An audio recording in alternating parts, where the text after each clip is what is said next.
The text message was still open on Fred's phone when I picked it up. "Can't wait to see you tonight, baby.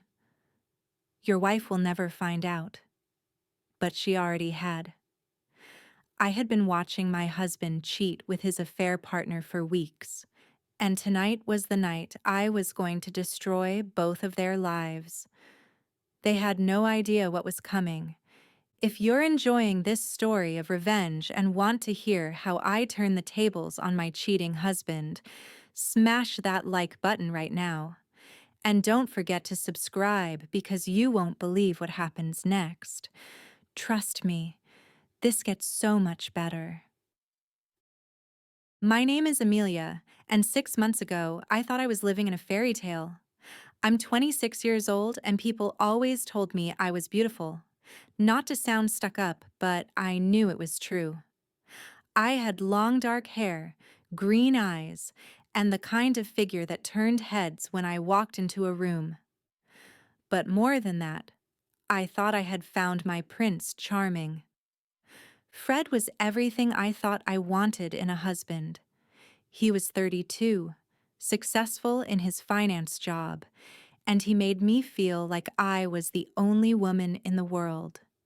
We had been married for 2 years, together for 4, and I genuinely believed we were happy. I worked part-time at a local bookstore while taking online courses to finish my degree. It wasn't glamorous, but it gave me flexibility, and Fred made enough money that I didn't have to stress about our bills. I thought we were building something beautiful together. The first sign something was wrong came 3 months ago. Fred started working late more often. He said his company was going through a big merger and everyone had to put in extra hours. I believed him because why wouldn't I? This was my husband, the man I trusted with my whole heart. Then came the business trips. Suddenly, Fred was traveling twice a month instead of twice a year. He would leave on Thursday nights and come back Sunday evenings, exhausted but always with some story about difficult clients or important meetings. I started to notice other things too. He was more protective of his phone. He used to leave it lying around everywhere, but now it was always face down or in his pocket. When I would walk into a room while he was texting, he would quickly close whatever he was looking at. The biggest red flag was how he started treating me. Fred used to compliment me all the time. He would tell me I was beautiful, kiss me goodbye every morning, and text me sweet messages throughout the day. But all of that stopped.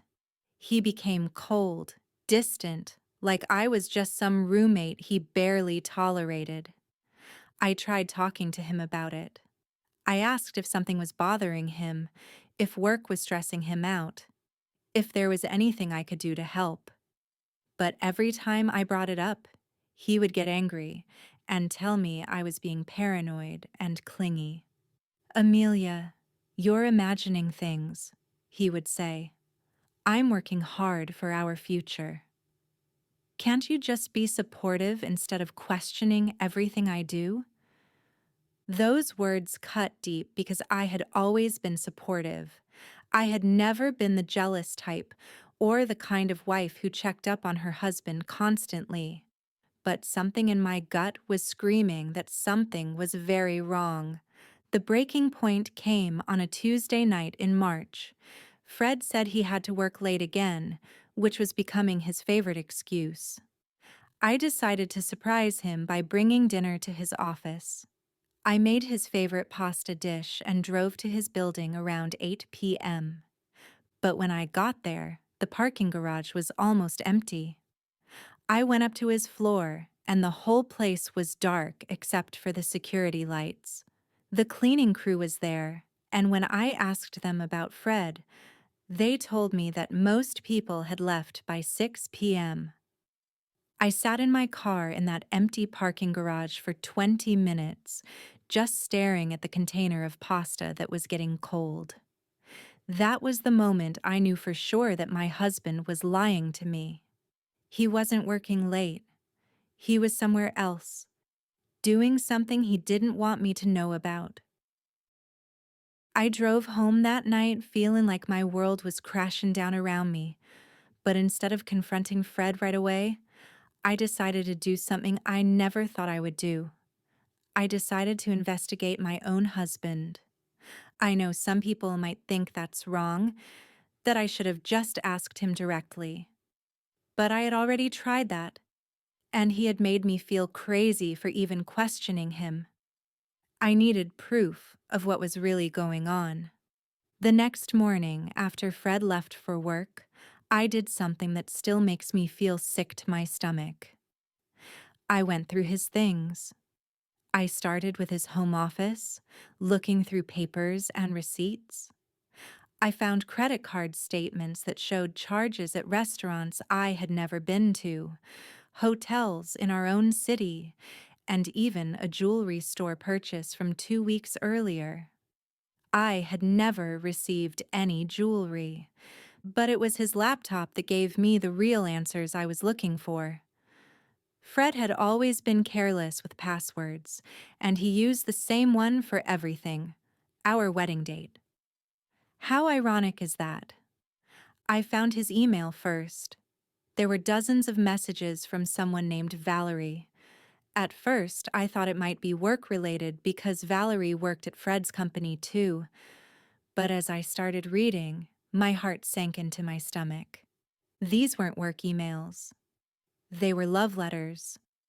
Detailed, explicit messages about how much they missed each other, how excited they were for their next business trip together, and how hard it was to pretend they were just coworkers when they were around other people. I found out that Valerie was 28, worked in the marketing department, and had been with the company for about 6 months, right around the time Fred started acting differently. She was divorced with no kids, which made it easy for her to travel and stay late at the office.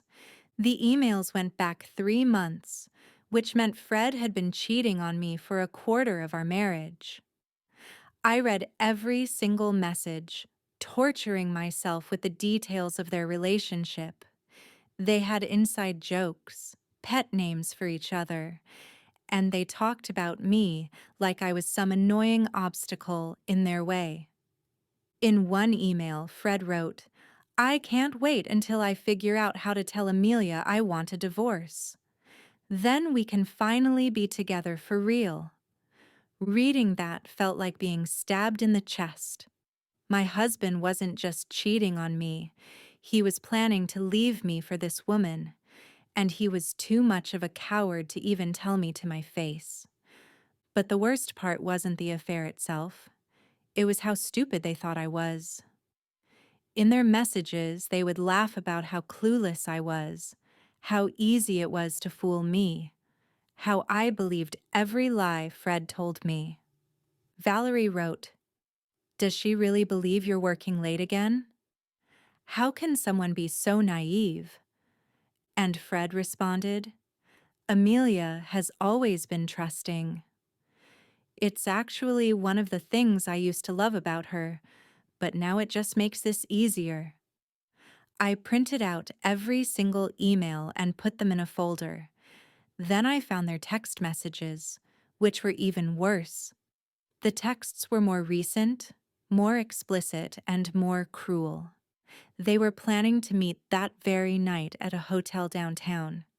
That's when I found the message I mentioned at the beginning. "Can't wait to see you tonight, baby. Your wife will never find out." I stared at that text for a long time, feeling a mix of heartbreak and rage that I had never experienced before. My husband and his girlfriend thought I was some pathetic, stupid woman who would never catch on to their games. They were about to learn how wrong they were. But I didn't want to just catch them. Anyone can catch a cheating spouse. I wanted to do something that would hurt them as much as they had hurt me. I wanted revenge. I spent the rest of that day planning.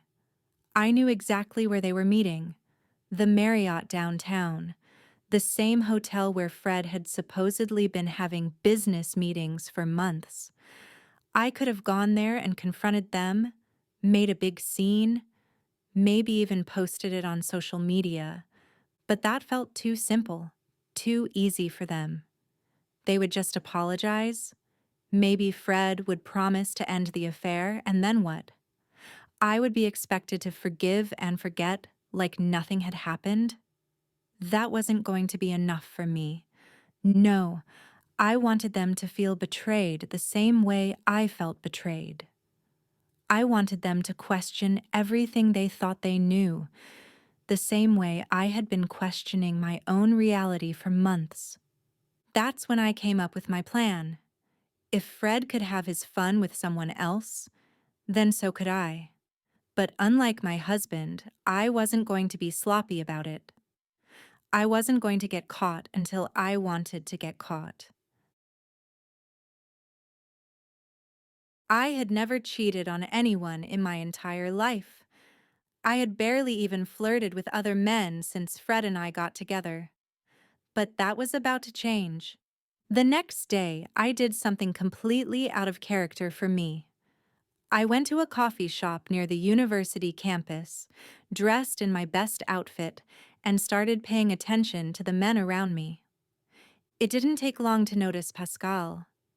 He was probably 28 or 29, with dark hair and the kind of smile that made my stomach flutter. He was sitting alone at a table with textbooks spread out in front of him, obviously a graduate student. I had never approached a man before. Fred had always been the one to make the first move in our relationship. But desperation and anger can make you do things you never thought possible. I bought 2 coffees and walked over to his table. "Excuse me," I said, my heart pounding so hard I thought he might hear it. "You look like you could use some caffeine." Pascal looked up at me with these incredible brown eyes and smiled. "That's very kind of you," he said with a slight accent that I later learned was French. "Are you sure you don't need it more than I do? You seem nervous."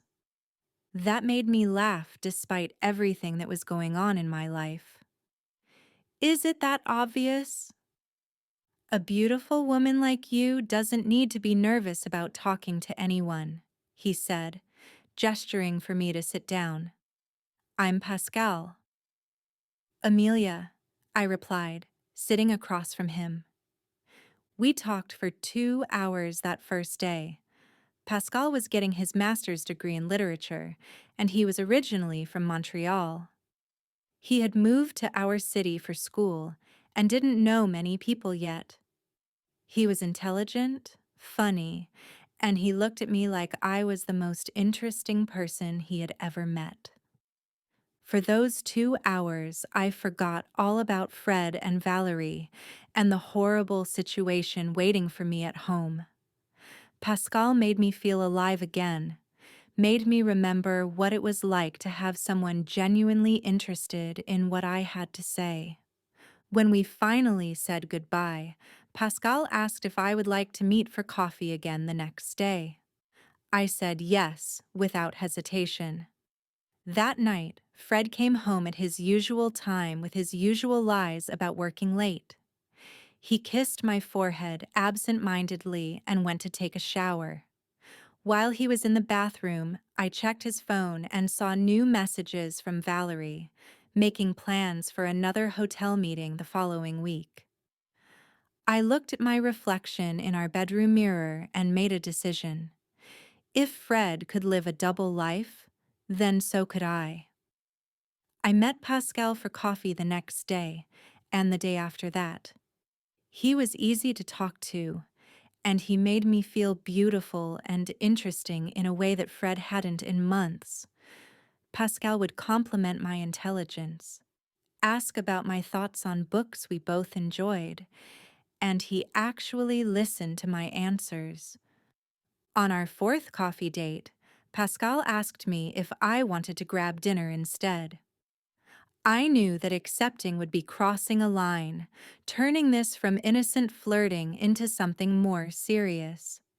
But when I thought about Fred with Valerie, laughing about how stupid and trusting I was, the decision became easy. I'd love to, I told Pascal. That first dinner was magical. We went to a small Italian restaurant that Fred had never taken me to, despite it being only 10 minutes from our house. Pascal was a perfect gentleman. He opened doors for me, pulled out my chair, and he couldn't seem to stop looking at me. I have to ask, Pascal said over our appetizer. Are you married? I had been dreading this question, but I had prepared for it. It's complicated, I said, which was the truth. My husband and I are having some serious problems. Pascal nodded thoughtfully. I'm sorry to hear that. But I have to be honest with you, Amelia. I haven't been able to stop thinking about you since the day we met. If there's any chance that things might work out between us, I'd like to know. The way he looked at me when he said that made my heart race. Here was this incredible man who was interested in me, who wanted to spend time with me, who made me feel valued and desired. And at home, I had a husband who was planning to divorce me for his affair partner. I'd like to find out too, I told Pascal. After dinner, he walked me to my car and kissed me goodnight. It was just a soft kiss, nothing dramatic, but it was the first time in months that I had felt truly wanted by someone. I drove home that night feeling guilty but also more alive than I had in a long time. Fred was already asleep when I got home, which made it easier to avoid any questions about where I had been. Over the next 2 weeks, Pascal and I continued to meet for dinner, for walks in the park, and for long conversations at coffee shops across town. He was everything that Fred wasn't: attentive, romantic, and genuinely interested in building something real with me. The night before Fred's next business trip with Valerie, Pascal and I had our most intense conversation yet. Amelia, he said as we walked through the park near his apartment, I need to tell you something. I'm falling in love with you. I stopped walking and looked at him. This sweet, honest man was falling in love with me, while my husband was upstairs packing for a romantic weekend with another woman. Pascal, I said, taking his hands in mine, I need to tell you something too. I'm married, but my husband is cheating on me. He's been lying to me for months, and he's planning to leave me for his affair partner. Pascal's expression changed from confusion to anger. How could anyone cheat on you? You're incredible. I don't know, I said honestly. But what I do know is that being with you has made me remember who I am outside of my marriage. You make me feel beautiful and smart and worth something. You are worth everything, Pascal said, pulling me closer to him. And if your husband is too stupid to see that, then he doesn't deserve you. That night, for the first time since discovering Fred's affair, I made a choice based on what I wanted instead of what I thought was right. I went home with Pascal. I had never been with anyone other than Fred since we got together 4 years earlier. Being intimate with Pascal felt like discovering a part of myself that I had forgotten existed. Pascal was gentle and patient, nothing like the mechanical routine that my marriage had become. He took his time with me, made sure I felt comfortable and beautiful, and afterwards, we talked until sunrise about our dreams and fears and everything we wanted from life. I didn't feel guilty. I thought I would, but I didn't. Instead, I felt powerful. For the first time in months, I was making choices for myself instead of just reacting to Fred's lies and betrayals. I went home Saturday morning while Fred was still away on his romantic weekend with Valerie. I showered, changed clothes, and tried to process what had just happened. I had officially become a cheating wife, just like my husband was a cheating husband. But there was one big difference between Fred's affair and mine. Fred was cheating because he was selfish and bored and thought he could get away with it. I was cheating because I was taking back control of my life. Pascal texted me that afternoon. Last night was incredible. I hope you don't regret it. I texted back, I don't regret anything. When can I see you again? We made plans for the following Tuesday, while Fred would be at work. I was getting better at this double life thing, and I was starting to understand why Fred had found it so easy to lie to me. When you're getting something you want from someone else, it becomes simple to pretend everything is normal at home. Fred came home Sunday night with a small gift for me, a cheap necklace that was probably bought at the hotel gift shop. I missed you, he said, kissing my cheek. Did you? I asked, looking him straight in the eyes. How was the business meeting? Boring, he said without missing a beat. Just a lot of presentations and networking events. I nodded and smiled like the trusting wife he thought I was. But inside, I was laughing. If only he knew that while he was with Valerie, I was with Pascal, doing exactly what he had been doing to me for months. Pascal and I began meeting twice a week. We would have lunch at restaurants across town, take long walks in parks where we wouldn't run into anyone we knew, and spend hours in his apartment talking and making love. Pascal was everything Fred wasn't. He was romantic, thoughtful, and he made me feel like I was the most important person in his world. When we were together, he never checked his phone or seemed distracted. He gave me his full attention, something Fred hadn't done in years. Tell me about your marriage, Pascal said one afternoon as we lay in his bed. What do you want to know? Everything. I want to understand what you're going through. So I told him. I told him about finding the emails, about the cruel things Fred and Valerie had said about me, about how my husband was planning to divorce me without even having the courage to tell me to my face. Pascal listened to everything without judgment. When I finished, he pulled me closer and said, "You deserve so much better than that. You deserve to be with someone who appreciates how amazing you are." Is that someone you? I asked. If you'll let me? Yes. Those words made my heart skip a beat. Here was this wonderful man who wanted to build a real relationship with me, while my husband was sneaking around planning his exit strategy.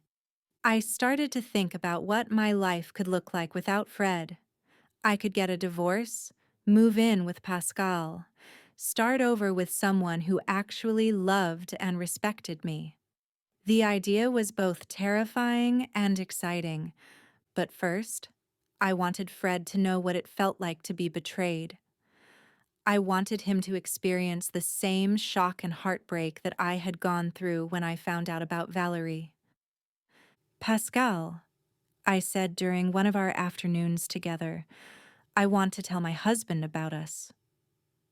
Pascal sat up and looked at me with surprise. Are you sure? Once you do that, there's no going back. I know, but I'm tired of living this lie. I'm tired of pretending everything is fine when it's not. I want him to know that he's not the only one who can play games.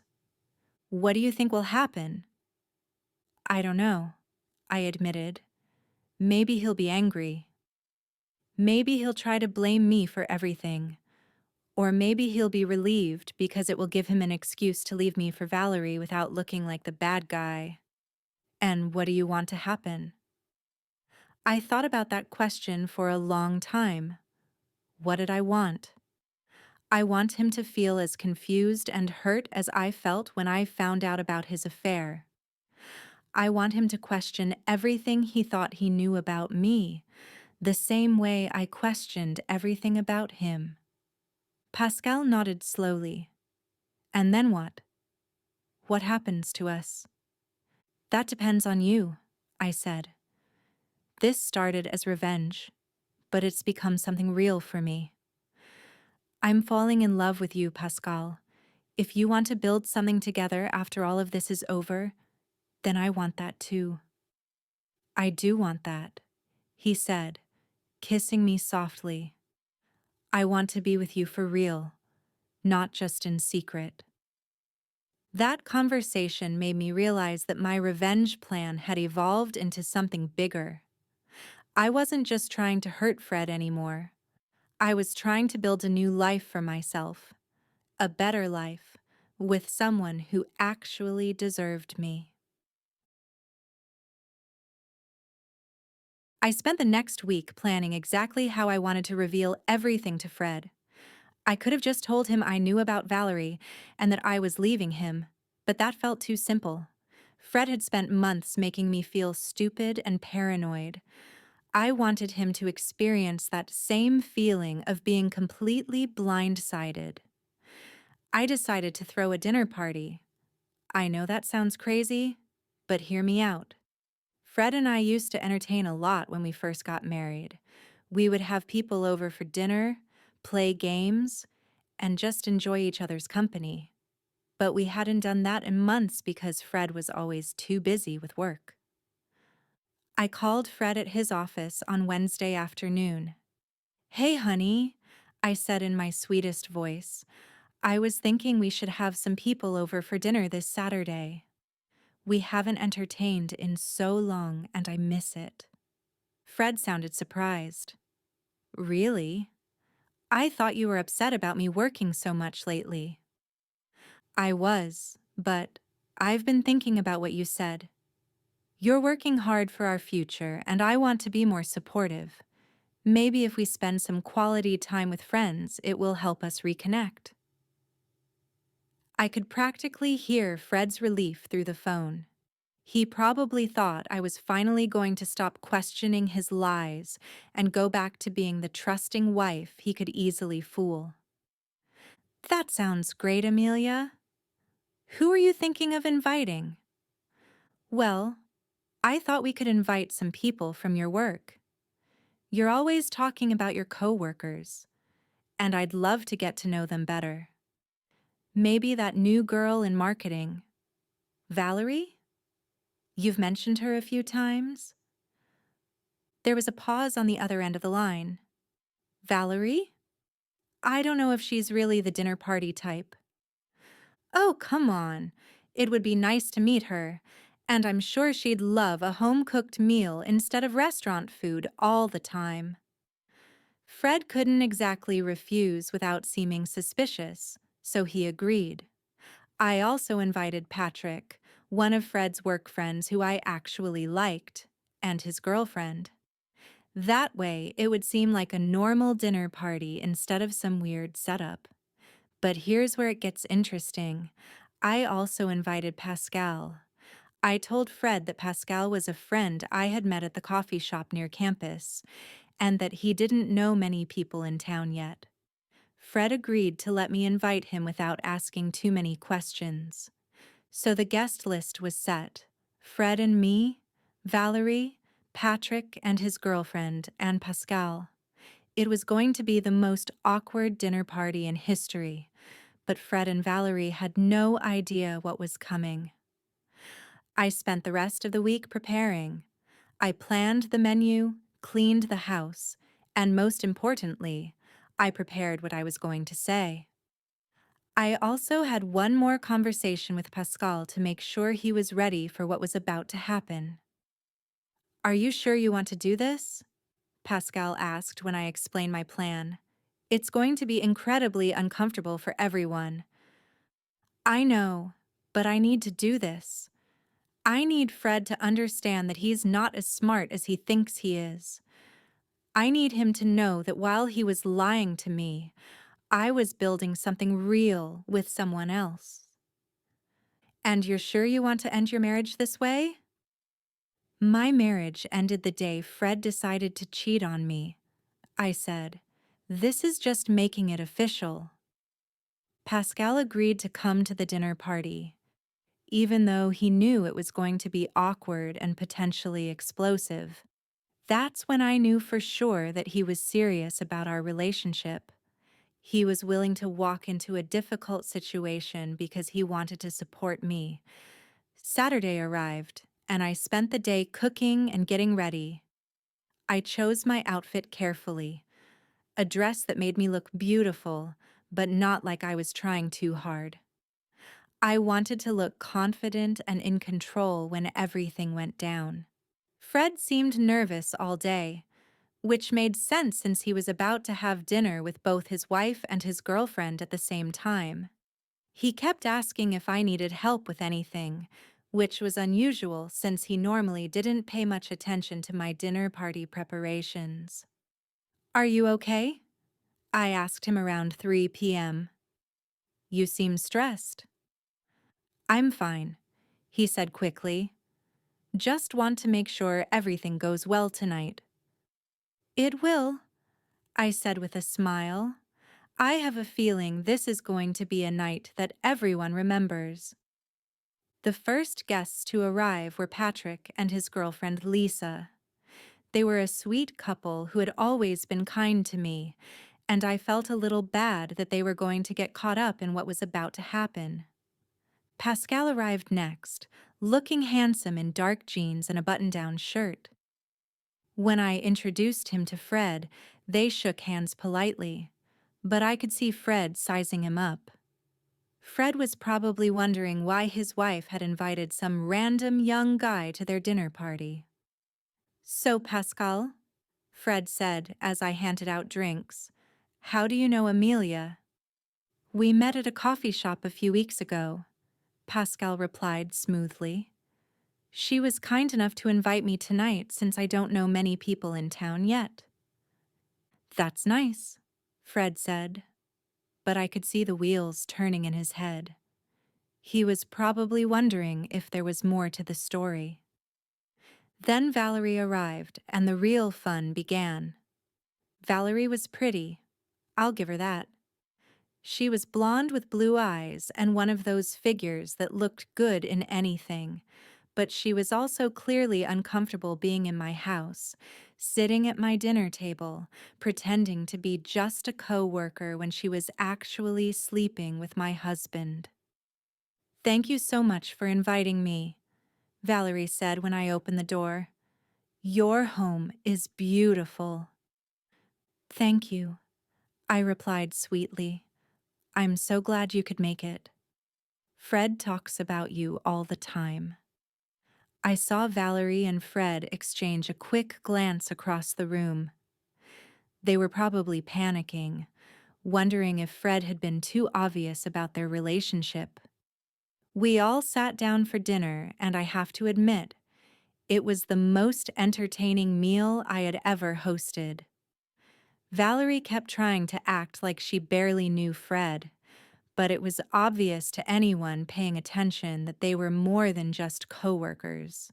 They had inside jokes, they finished each other's sentences, and they kept looking at each other when they thought no one was watching. Meanwhile, Pascal and I had our own chemistry that was impossible to hide. He would laugh at my stories, compliment my cooking, and look at me like I was the only person in the room. At one point, he reached over to brush a crumb off my cheek, and I saw Fred's eyes narrow. About halfway through dinner, Fred excused himself to go to the bathroom. A few minutes later, I got up to check on dessert in the kitchen. When I walked past the bathroom, I could hear Fred on his phone, whispering urgently to someone. This is so weird, he was saying. Why would she invite you here? And who is this Pascal guy? Something doesn't feel right. I smiled to myself and went back to the dinner table. Fred was finally starting to feel confused and paranoid, the same way I had felt for months. When Fred came back to the table, I decided it was time to start dropping some hints. You know, I said to the group, it's funny how life works out sometimes. A few months ago, I thought I knew exactly what my future looked like. But then you discover things about the people closest to you that completely change your perspective. Everyone looked at me with curiosity, but Fred and Valerie looked nervous. What do you mean? Patrick asked. Well, sometimes people aren't who you think they are. Sometimes the person you trust most in the world is living a completely different life behind your back. I saw Fred shift uncomfortably in his seat. Amelia, what are you talking about? I'm talking about secrets, I said, looking directly at him. I'm talking about lies and betrayal, and what happens when someone discovers the truth. The room went completely silent. Everyone could feel that something big was about to happen, but only Pascal knew exactly what was coming. I think, I continued, that it's time everyone knew the truth about what's really been going on in this house. I stood up from my chair and looked around the table at everyone's faces. Patrick and Lisa looked confused. Pascal looked supportive but nervous. Valerie looked like she wanted to disappear, and Fred looked terrified. Fred started to interrupt, but I held up my hand. Please, let me finish. I'm not done with my story yet. I walked over to the kitchen counter where I had placed a folder full of printed emails and text messages. So I did what any concerned wife would do. I started paying attention, and what I found was very interesting. I opened the folder and pulled out the first email. This is from Valerie's email address to my husband's email address, dated 6 weeks ago. Would you like me to read it out loud, or would you prefer to explain to everyone what it says? Valerie went completely white. Fred looked like he was going to be sick.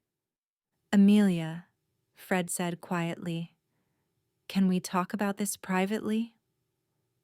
Oh no, I said with a smile. I think our guests would find this story very entertaining. After all, some of them are part of it. I looked directly at Valerie. Did you really think I was so stupid that I would never figure it out? Did you honestly believe that I would just sit at home like a good little wife while you and my husband laughed about how clueless I was? Valerie finally found her voice. Amelia, I can explain. Really? You can explain why you've been sleeping with my husband for 3 months? You can explain why the two of you have been taking romantic trips together while telling me they were business meetings? Please, I'd love to hear your explanation. Patrick looked shocked. Fred, is this true? Fred couldn't even look at him. He just stared down at his plate while his whole world fell apart around him. But here's the really interesting part of the story, I continued, walking back to my seat. While my husband was having his fun with his coworker, I decided to have some fun of my own. I reached over and took Pascal's hand. Pascal and I have been seeing each other for 5 weeks now, and unlike some people at this table, we didn't sneak around making cruel jokes about the people we were betraying. Fred's head snapped up, and he stared at Pascal with pure rage in his eyes. You've been sleeping with my wife? Yes, I have, Pascal said calmly, and she's an incredible woman who deserves so much better than what you've been giving her. Fred jumped up from his chair so fast that he knocked over his wine glass. How dare you come into my house and— Your house, I interrupted. The house where you've been lying to me every single day for months? The house where you've been planning your divorce strategy so you can run off with your girlfriend? I pulled out another email and read directly from it. I can't wait until I figure out how to tell Amelia I want a divorce. Then we can finally be together for real. Fred's face went completely red. You went through my private emails? Your private emails? I laughed, but it wasn't a happy sound. Fred, we're married. We promised to share everything with each other, but apparently, that promise only applied to me. Valerie finally spoke up again, her voice shaking. This is crazy, Amelia. You can't just air all of this out in front of everyone. Can I? I asked. You and Fred didn't seem to mind discussing our private marriage in your emails. In fact, I believe you called me naive and pathetic in several of your messages. I turned back to Fred. Do you want to know the difference between your affair and mine? You cheated because you're selfish and bored, and you thought you could get away with it. I cheated because I fell in love with someone who actually values me. Pascal squeezed my hand. Amelia is the most amazing woman I've ever met. She's intelligent, beautiful, and kind. I don't understand how anyone could take her for granted. Don't you talk about my wife? Fred said through gritted teeth. Your wife? Pascal stood up to face Fred. You mean the woman you've been betraying and planning to abandon? The woman you've been making feel crazy and insecure while you sneak around with your coworker. For a moment, I thought Fred might actually try to hit Pascal. But then he seemed to remember that we had witnesses, and he sat back down. I want everyone to leave, Fred said quietly. Now. Actually, I said, this is my house too, and I'm not done talking yet. I looked around the table at everyone's shocked faces. Patrick and Lisa were clearly uncomfortable and probably regretting their decision to come to dinner. Valerie was crying softly. Pascal looked proud of me for finally standing up for myself. And Fred looked completely defeated. Here's what's going to happen, I announced. Fred, you and I are getting divorced. You can have Valerie, and I can have Pascal, and we can all stop pretending this marriage is something it's not. Amelia, please, Fred said, and for the first time in months, he sounded like he actually cared about my feelings. Can we please discuss this privately? Why? So you can try to manipulate me again? So you can make me feel like I'm the problem and you're the victim? No, I don't think so. I turned to Valerie. And you can have him. But let me give you some advice. If he'll cheat with you, he'll cheat on you. Don't think you're special just because he chose you this time. Valerie stood up abruptly. I don't have to listen to this. You're right, I said. You don't. But you did have to participate in it. You made the choice to sleep with a married man. You made the choice to help him lie to me. You made the choice to laugh about how stupid you thought I was. So don't act like you're the victim here. Valerie grabbed her purse and headed for the door. Fred, are you coming? Fred looked back and forth between Valerie and me like he couldn't believe this was really happening. Amelia, we need to talk about this. We will, I said, through our lawyers. After Valerie left, Patrick and Lisa awkwardly said their goodbyes and hurried out of the house. I couldn't blame them. They had just watched their friend's marriage explode in real time. That left just Fred, Pascal, and me standing in our dining room, surrounded by the remains of what was supposed to be a pleasant dinner party. I can't believe you did this, Fred said to me. I can't believe you humiliated me like that in front of everyone. I humiliated you? I asked incredulously. Fred, you humiliated yourself when you decided to cheat on your wife. I just made sure everyone knew about it. And him? Fred pointed at Pascal.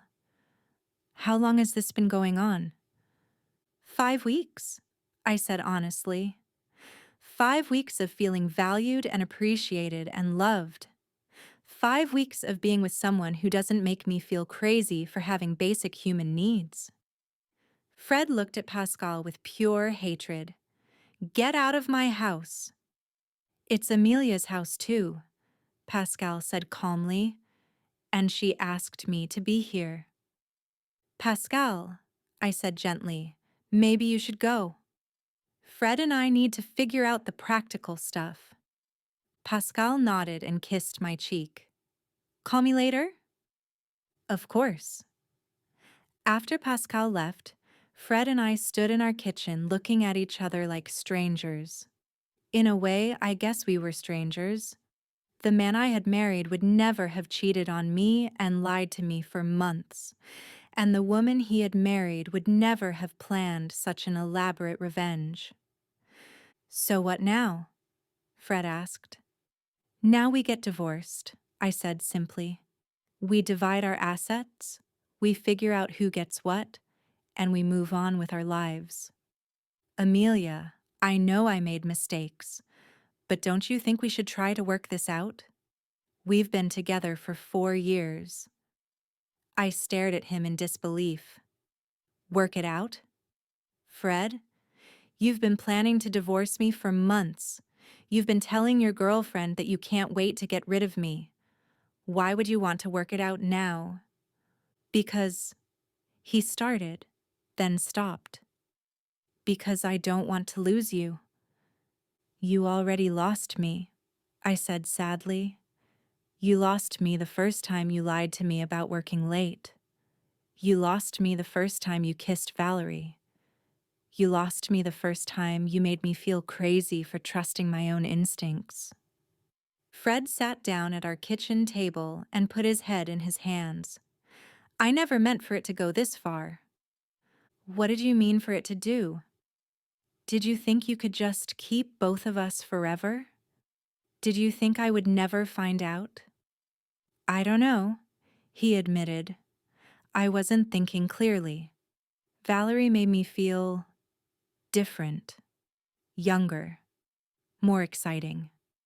And what did I make you feel? Fred looked up at me with tears in his eyes. Safe, comfortable, like home. That's not enough, I said. I don't want to be someone's safe backup plan. I want to be someone's first choice, their priority, their passion. Pascal makes me feel all of those things. Do you love him? I thought about that question seriously before answering. Yes, I do. But even if I didn't, Fred, our marriage was over the moment you decided that lying to me was easier than talking to me. Fred nodded slowly, finally accepting that there was no going back from what had happened. The next few months were a whirlwind of lawyers, paperwork, and difficult conversations. Fred and I had to divide everything we had built together: our house, our savings, our shared friends, even our wedding gifts. The hardest part wasn't the practical stuff, though. The hardest part was watching Fred realize what he had lost. Once the shock of the dinner party wore off, and once he started spending more time with Valerie outside of the excitement of their secret affair, he began to understand what our marriage had really meant. Valerie wasn't interested in quiet evenings at home or building a stable life together. She wanted constant excitement, expensive dinners, and weekend trips. She got bored easily and needed Fred's attention all the time. Within 6 weeks of moving in together, they were already fighting constantly. Fred called me one night about 2 months after our separation. Amelia, he said, and I could hear the regret in his voice. I made a terrible mistake. Yes, you did, I agreed, but it's too late to fix it now. Is it? I mean, are you really happy with Pascal? Or are you just with him to prove a point? I looked across my new apartment at Pascal, who was grading papers at our kitchen table. He had moved in with me the month before, and every day with him felt like a gift. I'm really happy, I told Fred honestly. Pascal treats me the way I always deserve to be treated. He makes me feel like I'm the most important person in his world. I could do that too, Fred said desperately. I could treat you better if you gave me another chance. Fred, you had 4 years to treat me well, and you chose not to. You don't get to decide you want me back just because your affair didn't turn out the way you expected. But we were good together. We had something real. We had something real, I agreed. But you threw it away. You can't just apologize and expect everything to go back to the way it was. Fred was quiet for a long time. Finally, he said, I hope you'll be happy. I already am, I told him. That was the last real conversation Fred and I ever had. Our divorce was finalized 3 months later. He got to keep the house, and I got half of our savings and investments. It was fair, and more importantly, it was final. Pascal and I moved to a different part of town and started building our life together. He finished his master's degree and got a job teaching literature at a local college. I went back to school full-time and finally finished my own degree. The best part about being with Pascal was how easy everything felt. We didn't have to sneak around or lie to anyone. We could just be together, openly and honestly, without any drama or complications. 6 months after my divorce was final, Pascal proposed to me. He didn't do it with some elaborate plan or expensive ring. He just looked at me one morning over coffee and said, I want to spend the rest of my life making you happy. Will you marry me? I said yes without hesitation.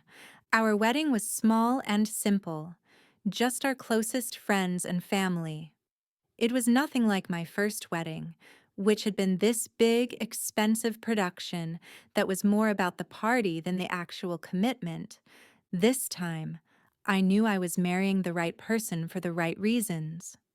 As for Fred and Valerie, their relationship fell apart about a year after our divorce. Apparently, the excitement of sneaking around had been the main thing holding them together. Once they were living together openly, they realized they didn't actually like each other very much. Fred tried dating other people, but according to mutual friends, he kept comparing everyone to me. He would tell people that he had made the biggest mistake of his life when he cheated on me. I felt bad for him, but not bad enough to regret any of the choices I had made. Fred had shown me who he really was when he thought I wasn't paying attention. I was grateful to have learned the truth before wasting any more years of my life. If this story of revenge and finding true love resonated with you, make sure to hit that like button and subscribe for more real-life drama stories. Comment below if you think I handled the situation the right way, or if you would have done something different. Looking back on everything that happened, I don't regret a single decision I made. Yes, I could have handled things differently. I could have confronted Fred privately, gotten divorced quietly, and moved on with my life without all the drama. But I'm glad I didn't do that. Fred and Valerie thought they were so smart, so much cleverer than the naive wife who believed everything her husband told her. They deserved to know what it felt like to be completely blindsided, More importantly, if I hadn't planned that dinner party, I might never have had the courage to end my marriage. I might have confronted Fred. He might have apologized and promised to change. And I might have stayed with someone who had already shown me that he couldn't be trusted. Instead, I found Pascal. I found someone who loves me for exactly who I am, someone who would never make me feel crazy or paranoid or unworthy. I found someone who chooses me every single day, not just when it's convenient or exciting. The biggest lesson I learned from all of this is that you can't control what other people do, but you can control how you respond. Fred chose to cheat and lie and betray our marriage. I chose to take back my power and build something better. Some people might say that revenge is never the answer, that I should have taken the high road. But sometimes the high road leaves you feeling powerless and taken advantage of. Sometimes you need to show people that there are consequences for their actions. Fred learned that lesson the hard way. And me? I learned that I'm stronger and braver than I ever thought possible. I learned that I deserve to be with someone who values me, and I learned that it's never too late to start over and build the life you actually want. If you're in a situation like I was, if you're with someone who makes you feel small or unworthy or crazy, please know that you deserve better. You deserve to be with someone who chooses you every single day. Someone who makes you feel beautiful and intelligent and valued. Life is too short to spend it with people who don't appreciate what they have. Take it from someone who knows. Sometimes the best revenge is simply living well.